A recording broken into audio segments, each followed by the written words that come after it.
আমাদের ভাই কোনো ধরনের সহযোগিতা আমরা পাচ্ছি না ভাই। সেই সকাল থেকে রাত থেকে ভাই আমাদের করেন কি সেন জানাই, সেনাবাহিনীকে সেন জানাই, ইন্টারিয়াম যদি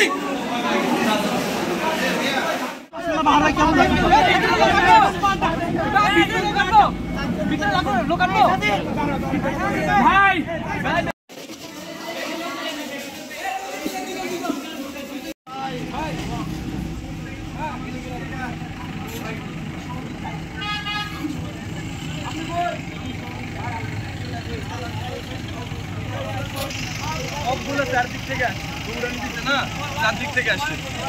আমি মোহাম্মদ জুয়েলানা, বাংলা ডিপার্টমেন্ট 22-23 সেশন। আমরা হচ্ছে যখন তাদের দাওয়া পাল্টা দেওয়া দিয়েছিলাম, এক পর্যায়ে তারা 3 দিক দিয়ে আমাদের হামলা করছে। দেশীয় অস্ত্র ছিল তাদের কাছে, দেশীয় অস্ত্র সবচেয়ে বেশি, সব বয়সের মানুষ ছিল। আমাদের পুকুর পাড়ে হচ্ছে আটকায় আমাদের সবাই কুবাইছে, আমার ফ্রেন্ড সার্কেল যা ছিল সবাই কুবাইছে, আমারে মারছে, আমার বন্ধুরা হতো, অনেকে সিএমসিতে আছে, আমি সিইউতে চিকিৎসাতে আছি। এটা হচ্ছে প্রশাসন বা সেনাবাহিনীর কেউ ছিল না।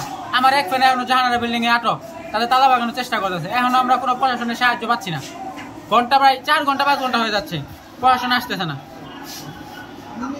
আমরা এটা সুষ্ঠু বিচার চাই। এই প্রশাসনমূলক প্রশাসনের পদত্যাগ সহ এটা বিচার চাই। কেন স্টুডেন্টের গায়ে হাত তুললো তারা? এইভাবে আমাদের প্রায় শতাধিক স্টুডেন্ট আহত, আজকে কালকে আহত হচ্ছে 100-র বেশি, 50+, আজকে হচ্ছে 100-র বেশি আহত। এখনো মারামারি চলছে, এখনো সরকারি কোনো বাহিনী আমাদের রেস্কিউ করতে আসে নাই। আমরা এটা তীব্র নিন্দা জানাই।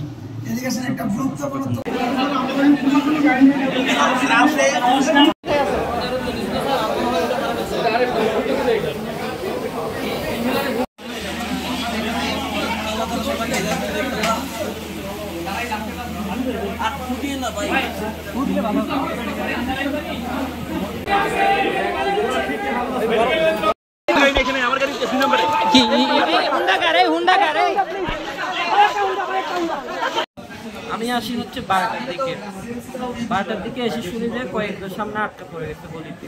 এখন আনতে যাইতে হবে, এখন সামনে স্টুডেন্টরা মুভ করতে পারতেছে না। আমরা 3-4 জন যখন আসছি, পরে এদিক থেকে আরো কয়েকজনকে নিয়ে গিয়ে সামনে অলরেডি আগে থেকে 20-25 জন মারামারি করতেছিল। এই 20-25 জনে করতেছে, পিছনে 1000 জন দাঁড়াই আছে, এদের কোনো খবর নাই। আমরা গিয়ে সামনের সারিতে গিয়ে গোলাপাইন গলিতে দুদিকে ঢুকে গলির মুখে দাঁড়াই। আর মেইন রুটটা হচ্ছে কি, ওরা দাওয়া দিলে এরা চলে আসে, কিছু পোলাপাইন আছে দাঁড়াই থাকে, এরা গলির মেইন রুট ছেড়ে দেয়, তারপর গলির ভিতর আটকা পড়ে যায় পোলাপাইন। আমি গলির ভিতর আটকা পড়ে গেছে 10-15 জন। এদের বাইর করতে করতে আমি সবাইকে বলছি যে মেইন রুটে যারা ছিল আপনারা গলির মেইন রুট ছাড়বেন, মেইন রুট ছাড়লে গলির ভিতর যারা আছে এরা আটকা পড়ে যাবে, ওদিকেও মানুষ এদিকেও মানুষ ছিল, এদের বাঁচানো এদেরকে 4-5 জনকে বের করে আনতাম। আমি পিছিয়ে পড়ে গেছি। পরে পালাইতে আমার শ্বাসকষ্ট হয়েছিল, একদম পালাই এখানে চলে আসছি। সে শ্বাসকষ্ট ছিল, আমি এখানে আসছি রেস্ট করতে। পরে আবার একটা এলাকার সিনিয়র এসে দেখলো যে কি মাথা ফেটে গেছে, পরে করে ব্যান্ডেজ মারে পেন কিলার খাইলাম।